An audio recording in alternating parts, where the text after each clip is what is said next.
90%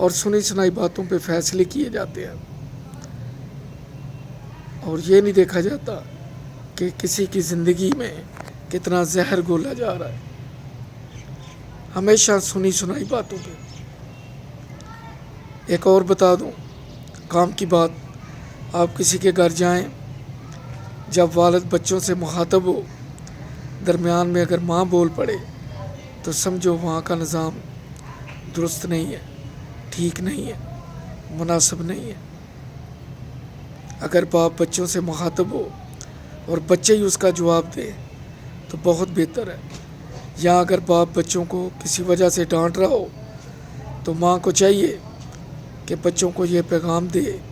اور باپ کی یعنی اپنے خاوند کی ہاں میں ہاں ملائے تاکہ بچوں کو ایک ہی پیغام جائے۔ لیکن اگر ماں درمیان میں بول پڑے گی تو بچے دو حصوں میں تقسیم ہو جائیں گے۔ بچے یہ سمجھنا شروع کر دیتے ہیں کہ ماں کے پاس سارا دن رہے ہیں، اس نے تو ڈانٹا نہیں ہے، اور باپ جو رات کو گھر آیا ہے اس نے آتے ہی 2-3 جھڑکیاں دے دی ہیں۔ یہ گلاس صبح سے ٹیبل پہ پڑا تھا، ماں نے نہیں کہا کہ یہاں سے اٹھاؤ، لیکن باپ نے آتے ہی کہا کہ یہ کیوں رکھا ہے، گرے گا، ٹوٹ جائے گا، کسی کو کانچ لگ جائے گی، ویسے بھی ٹوٹے گا تو نقصان ہوگا۔ اس طرح بچے ماں کو اور طرح کا ہیرو سمجھتے ہیں اور باپ کو اور طرح سے ٹریٹ کرتے ہیں، کیونکہ ماں کے ساتھ بچوں کا زیادہ وقت گزرتا ہے، لہذا والدہ کے ساتھ ان کی ہمدردی والد کی نسبت قدرتی طور پہ بہت زیادہ ہوتی ہے۔ یہ ہمارے معاشرے کے بڑے چھپتے ہوئے مسائل ہیں، اتنے ہیں کہ ایک دن بھی بات کرتے رہو تو کافی ہے۔ بہت سے پہلو ہیں جن پہ میں نے روشنی نہیں ڈالی، بہت سے رہ گئے ہیں، بہت سے ویسے ہی چھوڑ دیے ہیں۔ صرف ایک میسج تھا جس میں بہت سے اشارے تھے سمجھداروں کے لیے اور سمجھ جانے والوں کے لیے، کیونکہ ساس سسر کو یہ سوچ لینا چاہیے کہ ہم نے بڑی اچھی لائف گزاری ہے، اب ان بچوں کے دن ہیں، اب ان کو خوش رہنا چاہیے، اب ان کو زندگی انجوائے کرنی چاہیے۔ ہاں، اگر کسی میں کوئی ایسی قباحت ہے جو ناقابل برداشت ہے، وہ نازیبا زبان ہو سکتی ہے، نازیبا لباس ہو سکتا ہے، اس کے علاوہ تو کوئی ایسی بات نہیں۔ خوشیاں بانٹنی چاہیے، برداشت کرنا چاہیے، اور بزرگوں کو یہ بھی سوچنا چاہیے کہ جب انہوں نے شادی کے بعد اس زندگی میں قدم رکھا تھا تو ان کی خواہشات کیا تھیں، انہیں بھی چاہیے کہ وہ دوسروں کی خواہشات کا احترام کریں۔ دوران گفتگو کوئی جملہ ایسا تو معذرت چاہوں گا، انشاءاللہ پھر نئے موضوع کے ساتھ گفتگو ہوگی۔ اپنا خیال رکھیے، میرا چینل سبسکرائب کیجیے، لائک کیجیے۔ اللہ حافظ۔